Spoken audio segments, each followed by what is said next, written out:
Hey guys, this is Cam, Oregon Knife Guy. This is more of a scenery video. We're going to do a little walk and talk on the trail. Man, you know, it just sneaks up on me every year, but now you guys have seen this trail in all times of year if you watch any of my videos. Well, look at this, right? Goes from just a, you know, not barren, but pretty sparse vegetation to a straight up jungle. And like, I mean, it seems like it just jumps out, and all of a sudden we get a couple sunny days in a row, and bam, you know, in the winter you can see the upper section of trails or the lower section of trail as you walk. And once the veg kicks in, you're like basically isolated. I mean, from here I got a vantage. You can see that way towards the bridge. You can see the bridge down there through the trees. But, you know, it's just lush. It's lush. Loving it. Still trying to figure out what we're going to do this year. Probably going to do another backpacking trip for our vacation. Hopefully this year I'll have my shit together and I'll be able to film part of it instead of doing an overview after the fact with just some still shots. But, you know, I can't make any promises. I'm not good at editing videos. Granted, I haven't put much time into learning either, so that's probably on me. But I'm a knife and outdoor guy, right? So I'm gonna show you what I've got on me today. In my front right pocket, carrying the Spyderco Urban. It is a Spyderco slip joint. It's in Rex45. Another one of my main whittling knives, which this knife, I can't say it surprised me because there's been nothing but great reviews about it. But as a person that doesn't buy a lot of overseas made stuff, at least not a lot of China made stuff, I can't say I've been surprised by the quality because there's definitely some issues with this knife. I love the blade. I love how it cuts. It definitely has detent lash.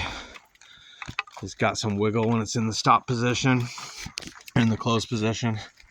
It locks up tight, but you know, that's a little obnoxious. But so I'm whittling with that.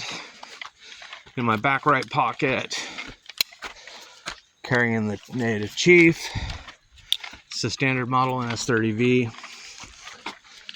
Front right pocket for slip joints. I'm just going to pull them out. I've got 3.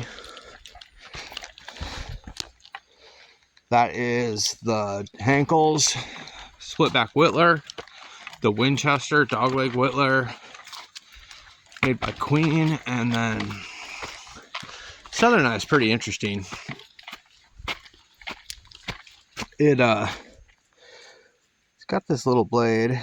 See the tank stamp? What is it? DRGM. And it's got a big handle and a small blade. I don't know if I know it's a work knife. You can look in the blade well and tell that this blade's not whittled down. It was manufactured that way. It's an interesting knife. I like it with a lanyard. It's one of my only slip joints that I put a lanyard on. In my front right pocket, I've got a couple too. I'm carrying one of my favorites. It's the Queen 5-inch toothpick and what I call their honey bone. This was a freaking steal of a knife. It's got a full blade. Like straight up full blade. I paid under $50 for it. I call that honey bone, right? or maybe just vintage bone. Maybe it was brown when it started, and I don't know. I love it though. It's tight. It's not centered, but a lot of old knives aren't. I've also got this bad boy. That is the Great Eastern Northfield Schaefer Farm Whittler Sandbar Stag. It's a wonderful carving knife. I do a lot of carving and whittling and whatnot. In my back pocket, I've got a little organizer. It's got a flashlight, the light I carry, or a torch for anyone who's over the freaking ocean. Is the one I carry is the Mini Archer. It's a 3-night Mini Archer. They're cheap and they seem to last really well. I ended up passing down one of them to my wife. She uses it to freaking try to find fleas on our animals. She uses it way harder than I use a light, and it's lasted, I think it's 2 or 3 years old now.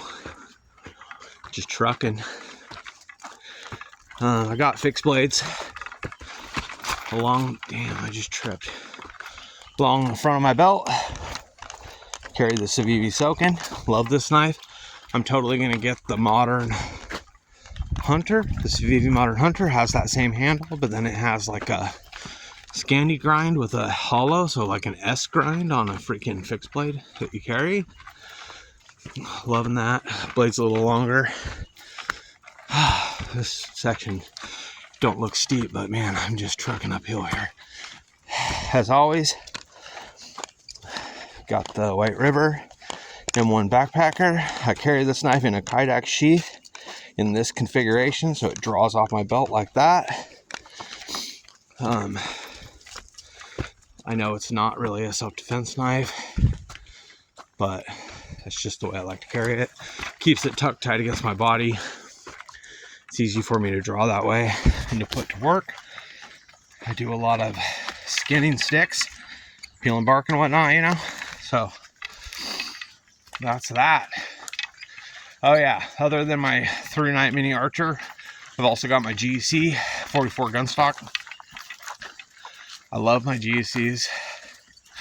They are spendy and they're good quality, right? But for a knife that you're just gonna freaking use, I don't know. I don't think I'll ever stop buying them when they come out with a pattern that I love, but they're getting so expensive and I can never get them on the drop or from a retailer, so I always end up buying them secondary. And you're talking, you know, $150 for the models that people don't want, and you know, $500 for a Barlow, $300 on the low end for a Barlow. I don't have a GEC Barlow yet, and I do want one for my collection, but I just don't have that type of money. I have been shopping for a tax refund knife. With the kids, whatever, we get decent tax returns, so I'm probably going to get 1 or 2 knives when it comes back. I kind of procrastinated and just sent them off, so I'll be late, but I'm coming up on other people, so I'm just going to say I'm Cam, the Oregon Knife Guy, and I'm out.